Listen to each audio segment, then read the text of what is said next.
right, guys, that's a wrap on Wednesday. Ended up not being a bad session. There's still some more stuff that I wanted to do. I've been talking a long time that I needed a rest day, physically and probably more important, mentally. So Sunday night, I dug through log press. I finished, and honestly, I put so much into work and my clients the last couple of weeks that when I finished on Sunday night, I don't think exhausted is the right word. I got into bed after my wife's alarm clock went off for her to wake up. So I worked straight Sunday night until the boys and everybody were off to school. And then I slept a couple of hours, woke up, went and got my youngest son from school, came home, cooked lunch for everybody, and we have a late lunch. I pick him up at school at 1 o'clock, and then I drive home and cook lunch. And on Mondays, my wife doesn't get out of school teachers meetings until 2, and then she goes and picks up my oldest son. So they're home at 2:20, 2:25, something like that, and food's on the table. Before they got home, I was already back to sleep on the couch. And I don't mean like I chose, hey, I'm going to go sleep. Staying awake was not an option. And I ended up getting, 6 hours of sleep. Yeah, I slept 6 hours that night. But just felt horrible Monday. I took a 2-hour nap on the couch. 2.5 hours, woke up, still no appetite. I forced down a barbecue sandwich. I made a bunch of barbecue for lunch and went back to bed. And then I was pretty much, I've got a photo, I'll try to attach a photo of me and everybody on the couch. That's kind of the position that I'm in. Got the boys in bed, and then went back downstairs, and it's kind of my time to start setting things up to train. But I had so much work to do, and mentally I was just worn out, mentally worn out, that there was no way I was going to have a productive training session. So Monday's deadlifts was the training session that I skipped a deadlift session.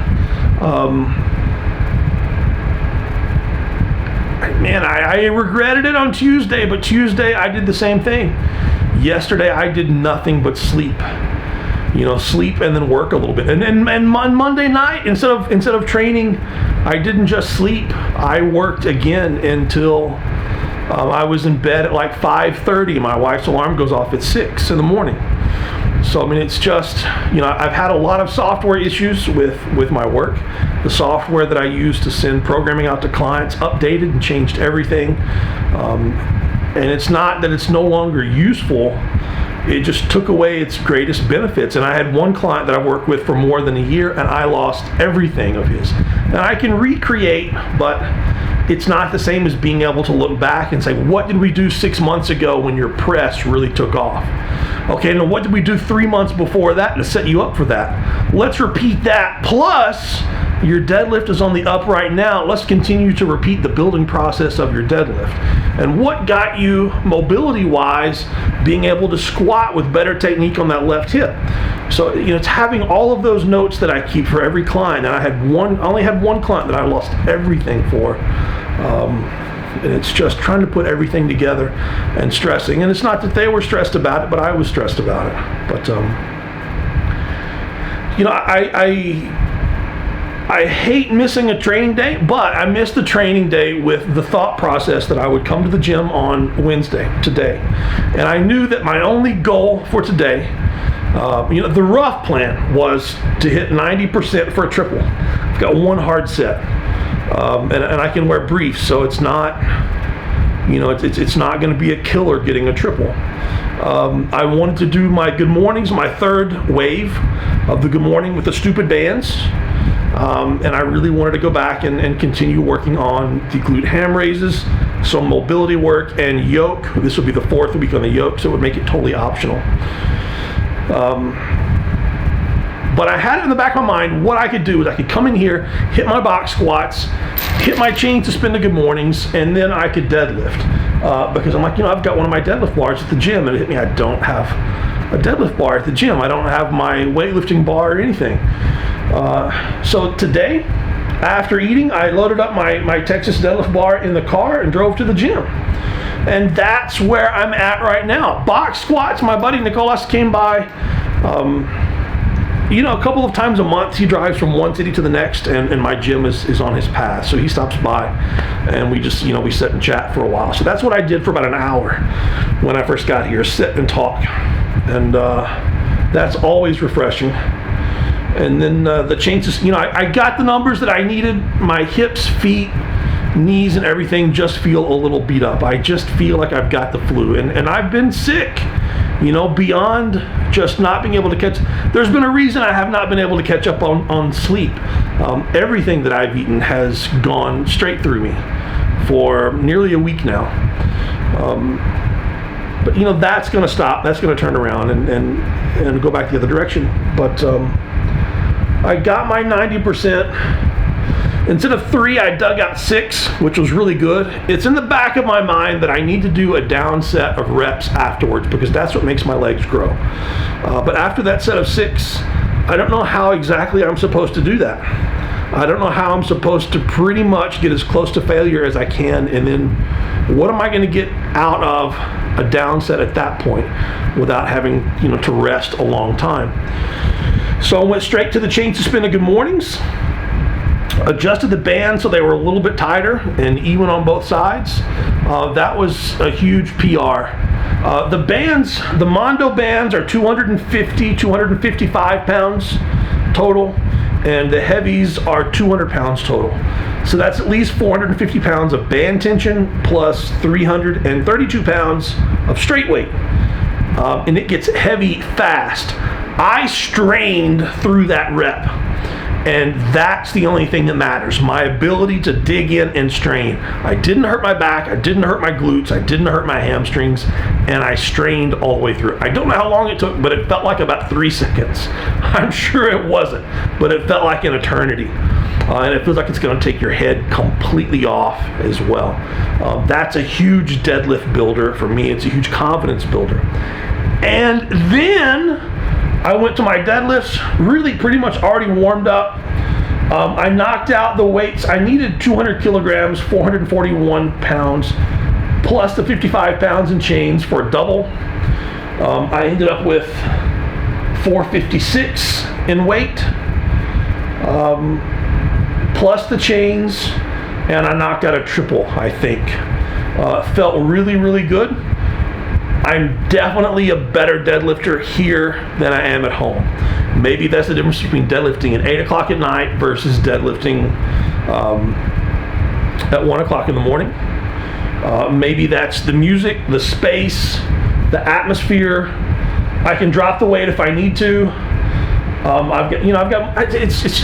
It's my place. But I really hit my groove when I'm here. I feel really confident that I can pull somewhere near 600 raw. Can I do it safely? No. I cannot do it safely, and safety's got to be the point. That's why I'm repeating, doing lighter weights, and that's why I'm normally finishing off with the speed technical work after this. Skipping that today, I'm not going to do the glute ham raises. I am mentally fried. I don't know if you can see my eyes, but I am mentally fried. I did wear my briefs when I did my sets, but I don't get anything out of the briefs on the deadlifts at all, because after you bend down and the briefs kind of pull down a little bit. If I'm squatting, I can spread out and get my belly out, keep everything upright, and the belt can help cinch the briefs in position a little bit, and it really helps with 1 rep. But after you do a couple of reps, even on squats, I don't get much out of the briefs. When you put the suit on and it digs in, it holds down, as you go down, everything gets tighter. You've got to force your body to stay upright because it wants to make you sink over like that. Then it would help. But I put my deadlift suit on just to put it on. I can definitely tell my right leg, where I've got the nerve damage, is smaller than my left leg. So I need to continue to do some right-legged work every single day, and I need to do some kind of right-legged hypertrophy work 2 or 3 times per week. Some one-legged pistol squat, something like that. I've got to get that leg firing all the way down top to bottom. So I'm tired, guys. That was a hard session. My ribs hurt. Every connective tissue, everything is sore from today's training session. So I'm going to get out of here. That was a good squat, a crazy good morning, and I got to deadlift to AC/DC. So I don't know what else I can really ask for today. Take home some extra tacky, and tomorrow smash some Atlas stones. Hopefully get out there in a decent hour so the neighbors don't complain again. Neighbors complained about me doing floor presses with chains the other night at 1 o'clock in the morning. Apparently they didn't like that idea at all, no matter how much it makes me grow. But anyway, guys, I hope you enjoyed the training session. I hope you can see some kind of method to the madness, and I hope you can apply that to your training sessions a little bit as well. You know, I'm stuck in this groove right now to where I'm having to dig in. I'm having to make do with the best that I've got. And right now, the best that I've got is not that great.